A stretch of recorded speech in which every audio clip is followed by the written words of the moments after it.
అనుదిన వాక్య ధ్యానము. ఈరోజు పాఠ్యభాగము మత్తయి సువార్త 26వ అధ్యాయము.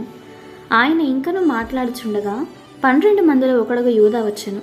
వానితో కూడా బహుజన సమూహము కత్తులు గుదియలు పట్టుకొని ప్రధాన యాజకుల యొద్ద నుండి ప్రజల పెద్దల యొద్ద నుండి వచ్చెను. ఆయనను అప్పగించువాడు నేనెవరిని ముద్దు పెట్టుకొందునో ఆయనే యేసు. ఆయనను పట్టుకొనుడని వారికి గుర్తు చెప్పి వెంటనే యేసునొద్దకు వచ్చి, బోధకుడా, నీకు శుభమని చెప్పి ఆయనను ముద్దు పెట్టుకొనెను. యేసు, చెలుకాడా, నీవు చేయవచ్చినది చేయమని అతనితో చెప్పగా వారి దగ్గరకు వచ్చి ఆయన మీద పడి ఆయనను పట్టుకొనిరి. ఇదిగో, యేసుతో కూడా ఉన్నవారిలో ఒకడు చేయి చాచి కత్తి దూసి ప్రధాన యాజకుని దాసుని కొట్టి వాని చెవి తెగ నరికెను. యేసు, నీ కత్తి వరలో తిరిగి పెట్టుము. కత్తి పట్టుకుని వారందరూ కత్తి చేతనే నశింతురు. ఈ సమయమున నేను నా తండ్రిని వేడుకొనలేననియు, వేడుకునేడల ఆయన 12 సేనా వ్యూహముల కంటే ఎక్కువ మంది దూతలను ఇప్పుడే నాకు పంపడనియు నీవనుకొంచున్నావా? నేను వేడుకొని నేడల ఇలాగు జరగవలనను లేఖనము ఎలాగు నెరవేరునని అతనితో చెప్పెను. ఆ గడియలోనే యేసు జనసమూహములను చూచి, బందిపోటు దొంగల మీదకి వచ్చినట్టు కత్తులతోనూ గుదియలతోనూ నన్ను పట్టుకొని వచ్చితురా? నేను అనుదినము దేవాలయంలో కూర్చుండి బోధించుచున్నప్పుడు మీరు నన్ను పట్టుకొనలేదు. అయితే ప్రవక్తల లేఖనములు నెరవేరునట్లు ఇదంతయు జరిగినని చెప్పాను. అప్పుడు శిష్యులందరూ ఆయనను విడిచి పారిపోయిరి. యేసును పట్టుకొనిన వారు ప్రధాన యాజకుడైన కయప యొద్దకు ఆయనను తీసుకొని పోగా అక్కడ శాస్త్రులను పెద్దలను కూడి ఉండిరి. పేతురు ప్రధాన యాజకుని ఇంటి ముంగిట వరకు ఆయనను దూరం నుండి వెంబడించి లోపలికి పోయి దీన్ని అంతమేమవునో చూడవలనని బంట్రౌతులతో కూడా కూర్చుండెను. ప్రధాన యాజకులను మహాసభ వారందరూ యేసును చంపవలనని ఆయనకు విరోధముగా అబద్ధ సాక్ష్యము వెదకుచుండిరి. కానీ అబద్ధ సాక్షులు అనేకులు వచ్చినను సాక్ష్యమేమీ దొరకలేదు.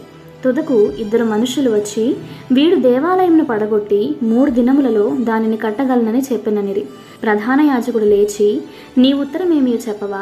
మీరు నీ మీద పలుకుచున్న సాక్ష్యం ఏమని అడుగగా యేసు ఊరకుండెను. అందుకు ప్రధాన యాజకుడు ఆయనను చూచి, నీవు దేవుని కుమారుడవైన క్రీస్తువైతే ఆ మాట మాతో చెప్పుమని జీవము గల దేవుని తోడని నీ కానబెట్టుచున్నానన్ను. అందుకు యేసు, నీవన్నట్టే. ఇది మొదలుకొని మనుష్య కుమారుడు సర్వశక్తుని కుడిపార్శ్వమున కూర్చుంటుటయు ఆకాశ మేఘారూఢుడై వచ్చుటయు మీరు చూతురని చెప్పగా ప్రధాన యాజకుడు తన వస్త్రము చింపుకొని, వీడు దేవదూషణ చేసెను.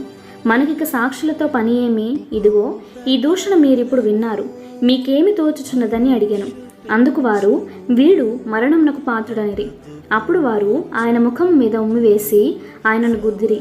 కొందరు ఆయనను అరచేతులతో కొట్టి, క్రీస్తు, నిన్ను కొట్టిన వాడెవడో ప్రవచింపుమనిరి. పేతురు వెలుపటి ముంగిట కూర్చుండి ఉండగా ఒక చిన్నది అతని యొద్దకు వచ్చి, నీవును గలిలయుడగు యేసుతో కూడా ఉంటివి కదా అనెను.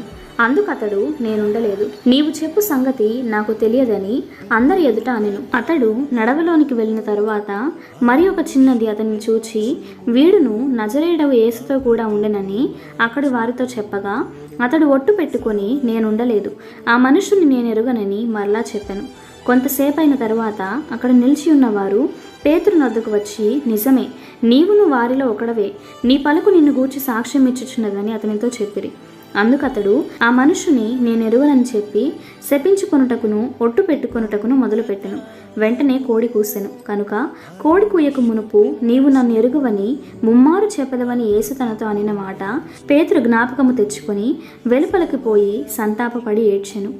ఇంతటితో ఈ దిన పాఠ్యభాగము సమాప్తము.